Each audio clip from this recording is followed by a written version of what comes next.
control the imagination. Well, I think the last time you were here, we talked about Terence McKenna's stoned ape theory, which is the most fascinating. I know. And the one I have the most trouble getting my head around. Have you talked to Dennis about it? Dennis McKenna? Yeah. Oh, yeah. We've talked about it. We're doing an event together, actually, great. in a couple of weeks, and I'm sure it'll come up. Dennis is the most convincing when he discusses it. Because I haven't heard his whole rap on it, but I need to. I'll send you a video of him saying it from this podcast. Because Dennis is brilliant. And he also I totally agree. He's well versed in the world of psychedelics. Yeah. And so in the world of his brother. Yes, yes. In good and bad, right? And, you know, his brother was just such an important figure in the psychedelic world of just spreading the gospel. Because he was I so regret I got into it too late to meet him. Yeah, me too. I mean, to have him on this podcast would have been amazing. Oh, my God. Yeah. Lost opportunity. Yeah. That would be the guy, yeah. People always say, like, who, like, living or dead, who's a person you wish you could have gotten? Is that he's on the list? Terence. Yeah. Bill Hicks and Terence McKenna. Those would be my two guys. So, you know, the issue with that is that I understand how the impact of psychedelics finds its way into cultural evolution pretty easily. Yeah. But he's saying it's part of genetic evolution, and that it actually changed the genome, as I understand it, and that people's and accounts for the growth of the size of the human brain, and you know, the idea that people were exposed to psychedelics on the savannah, which they probably were in the form of mushrooms, and that it was a form of synesthesia, in that sounds got associated with ideas and meanings. In the same way, when you take a psychedelic, often you can see musical notes or taste them or whatever. And so this is what gave us language. I still don't get, so the people who had this tool were more likely to reproduce? How does it actually get into There's the a genome? bunch of things that I mean, obviously this is purely speculative, right? He's just trying to figure out and connect the dots. And Dennis does a better job, I think, of explaining it from a scientific perspective. But Terrence's position was there was a bunch of things that are happening that coincided with climate change. So these jungles, these tropical rainforests were receding into grasslands. As they were receding into grasslands, the primates were climbing out of trees and experimenting with new food sources. One of the things that they've recognized is that primates, in the presence of ungulates, will flip over their manure and look for these cow patties and look for beetles and grubs, because they know that there's always something that's under bugs, oftentimes are under there, and of course mushrooms are growing on them. So they would experiment by trying these different things to see if they're edible. In consuming psilocybin, particularly in low doses, psilocybin positively affects visual acuity. So it makes they were better hunters? Better hunters, more accurate in edge detection. So there's been studies where if you have two parallel lines, if the parallel line shifts slightly, the people who are on psilocybin are far more likely to be able to detect that than people that are on the natch.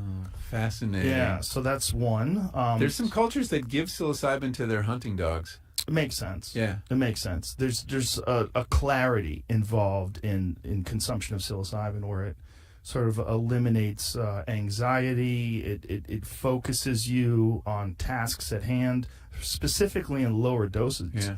Like one of the things that people are doing that I have a lot of friends that are doing it right now is microdosing. Yeah.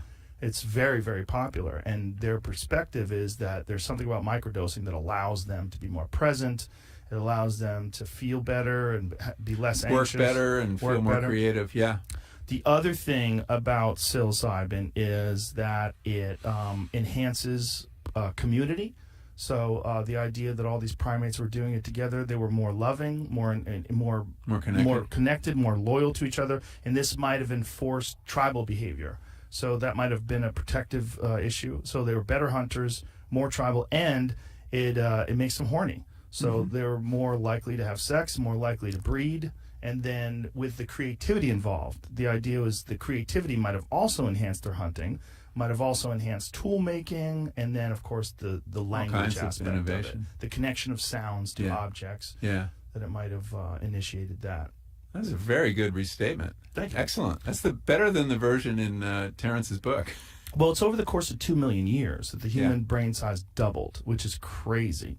I mean, that is a But really... there are other explanations. Yeah. I dealt with I don't one think of them. there's only one. No, and it may have been several things happening at the same time. Have you heard about the cooking hypothesis? Yes, I have. Yeah. So Richard Wrangham, a Harvard primatologist, and his argument is that is when we learned to cook, which essentially meant we had to spend less metabolic capital digesting food, chewing especially. Mm-hmm. You know, chimps spend like 6 hours a day chewing. Because they're eating all this uncooked plant material. And when we moved to cooked meat in particular, but cooked food of all kinds, we didn't need as big a gut, and we could afford to run a bigger brain. And I find that theory, and there's some evidence for that. I mean, like, if you feed snakes, you know, some on cooked food, some on uncooked food, they grow much faster on the cooked food. One of the reasons our dogs are so fat these days is we're giving them cooked food when they're not evolved for it, because most of the stuff in cans has been cooked. So anyway, it's, you know, there's a lot of speculation in this whole area, but it's fascinating. It is fascinating, and there is a long history of human use of psychedelics. Yeah. And it kind of makes sense that if you probably keep going, you're going to deal with ancient man using it somewhere along the line. Yeah, there's no historical record, but Yeah. there's no reason to think people just figured it out 6,000 years ago. People ate everything. They had to. Except things that are connected to psychedelics, and this is where it gets really weird when you get cultures that are really they don't have a lot of food, but yet they worship cows. Yeah.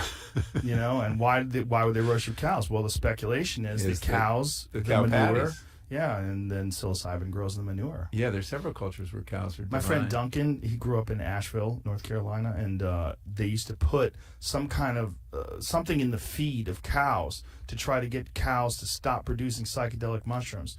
Because there were so many psychedelic mushrooms, and these college kids were running out onto the fields just picking them and tripping balls all the time. Did it work? I don't know if it worked, but it's a terrible tragedy, even the fact that they did it. Like, what are you doing? Like, it's just some antifungal or something. I don't know what they're doing, but it, you know, he said that they would all go out to the fields and find cow shit, and it was apparently just insanely common. Yeah, it is in the Pacific Northwest. I have a brother-in-law who grew up in Vancouver, and he said, yeah, they were out there all the time finding them. And but I spent a lot of time hiking in Northern California, and I go through a lot of cattle land. I've never found one. Really? It may have to be moist, very moist conditions. Yeah. Our cow patties get kind of desiccated.